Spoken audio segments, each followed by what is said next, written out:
Okay, so this is a tutorial about how to make coffee using the tin drip method. I got a couple of these for my friends for presents, so they wanted an instructional. So I'm going to go ahead and show you guys how to use it. All right.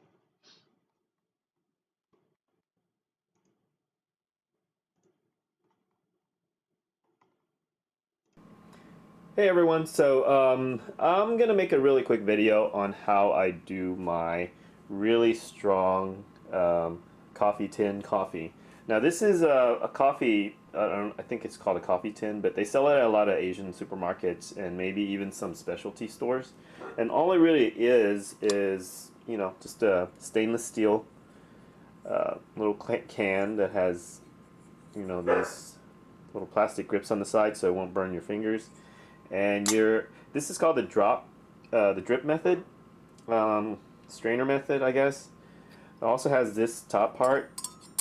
Now I'm gonna start right into it and kind of, well, let me just talk about these two. These are a little bit different. This, as you can tell, it has the tray separated from this part. This has it kind of built in one. And the only difference is it goes through two strainers on this rather than one. Because see, there's only one filter. This one, it kind of helps when you are kind of dripping the coffee and for some reason the water isn't going too fast. What I like to do is I like to spin it around so the holes kind of get rearranged a little bit, and it helps with the drip. And then there's this top part. Now this is actually supposed to screw onto this. You can see that part right there. But I usually don't use it for this purpose. I don't like to screw it on. I just kind of I like my coffee really strong, so I put in enough grounds to where it just sits on top, and it just slowly kind of you know, it just kind of sits there and presses on the grounds. But you see right there how short the screw is. If I actually meant for it to do that, I would have a lot less coffee grind. See, there's like, okay, once it catches, there's all that space in between. But my typical amount of grinds is 4 teaspoons. Um, yeah, and what I usually like to do is I use actually whole beans. When you grind it, whole beans, it certainly makes a difference. I mean, some people probably can't tell, but I've done it often enough to where I could tell that it does make a difference in the quality. So I'm going to go ahead and do that. The best way to grind your coffee beans is to actually use a grinder. I have one, but it is, this is a mess. I have one, but it's not working right now. Something broke because I just went crazy with the grinding one night.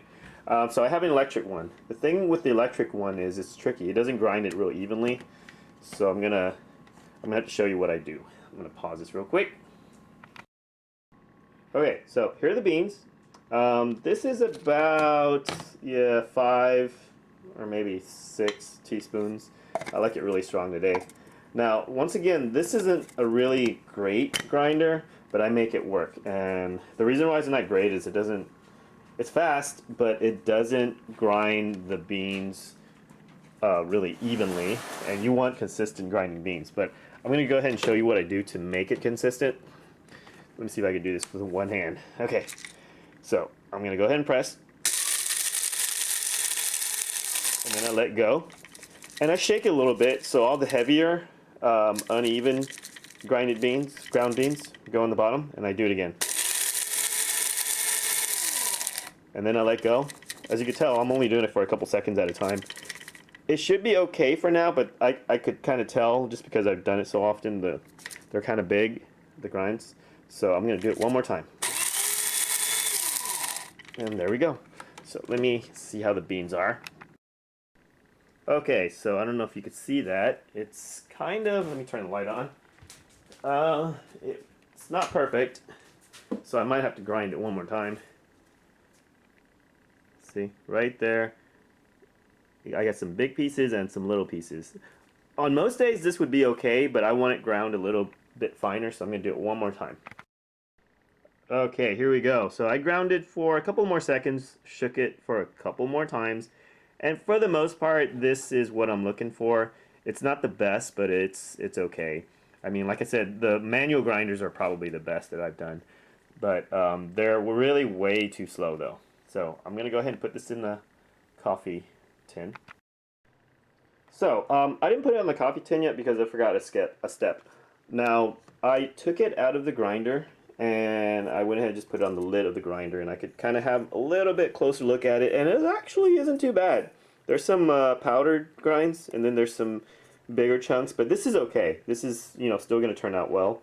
And when I do this, it just makes it easier to drop it in the tin. But notice I use a plastic fork. I don't use a metal fork for this process because I don't want metal to hit against metal, and it's just kind of a quirk that I have. And I, you know, for some reason I think the plastic fork, it just works better. I won't dunk this in the hot water though. I use a metal fork for that, but anyway, that's just me.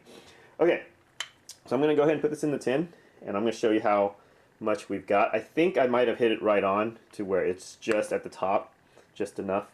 So I'm gonna show that with my other hand. Okay, so the coffee grinds are in the tin, and I can tell right away, way too much, but it's okay. I go ahead and shake it to make it kind of level and even, and then I'm gonna go ahead and put this part on top. See, it's not gonna get to the screw, so I'm not gonna be able to get to the screw, but if you look right here, this is how I know I've had enough, see? I want it to be either even or a little bit lower than the actual tin, but this is still okay. I have a little bit more coffee. It just means I'm gonna maybe put an extra, pour an extra thing of water in it, you know, just to kind of mellow it out. But yeah, and when I do this, I kind of shake it a little bit, just make sure all the powdery grinds get out. And I usually use the lid just to catch all of the grinds, and I pour it back on top later when I have the water ready. So I'm gonna go ahead and boil that water. Okay, so the water's ready. I got my coffee ready. I put the sugar inside, and I'm gonna go ahead and pour it on. So let's see. Let's see if I can do this without burning myself. All right. So, okay. Now when I do this, it's important to have some kind of stir, because you see what's happening. All the coffee grinds, the light ones are going to the top, and all these it forms a little bit of a lather, which is good because I read somewhere that it has to basically touch every grind in order to get all the flavor out. So I usually stir it up a little bit. And this is good actually because it has like I said, a little bit of a lather on top, and I know that it's interacting with the hot water. Now the problem is I can't really close this because it's a little bit too high, and let me see.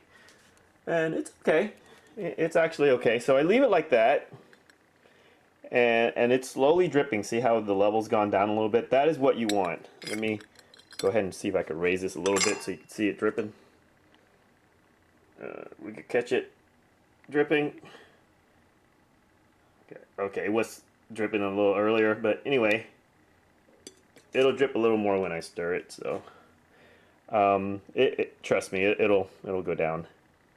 So I do that, and I basically walk away from it for a few minutes because what happens is when the grinds get wet, they expand, and I kind of, even after it's fully interacted with the water and it's filtered out and everything, I let it sit for a while because it'll expand. You know, I'll let the grinds expand for about a minute before I put the second before I pour the second thing of water in. So let's see. Yeah. So I just kind of let it go. Now the problem with too fine of a grind is, let me show you with this other one, it gets stuck in the holes and you will not get any water going through. That's a problem. If it's too big, the water goes through too fast. So you don't want that either.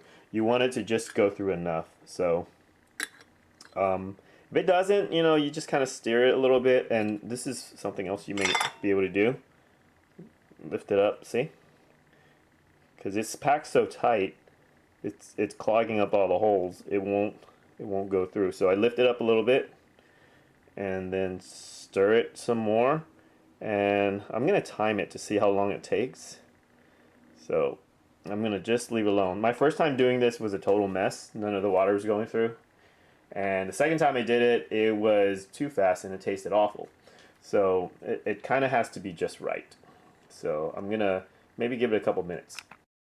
Okay, I twisted the top a couple more times and I stirred it, and what we have now is, look at that. Look at those drips. That's what we want. Oh shoot. Okay, put it back on. Anyway, yeah, I missed a drop right there. But yeah, that's what we want. You know, when it starts to drip normally like that, I leave it alone, and I'll come back to it in a few minutes.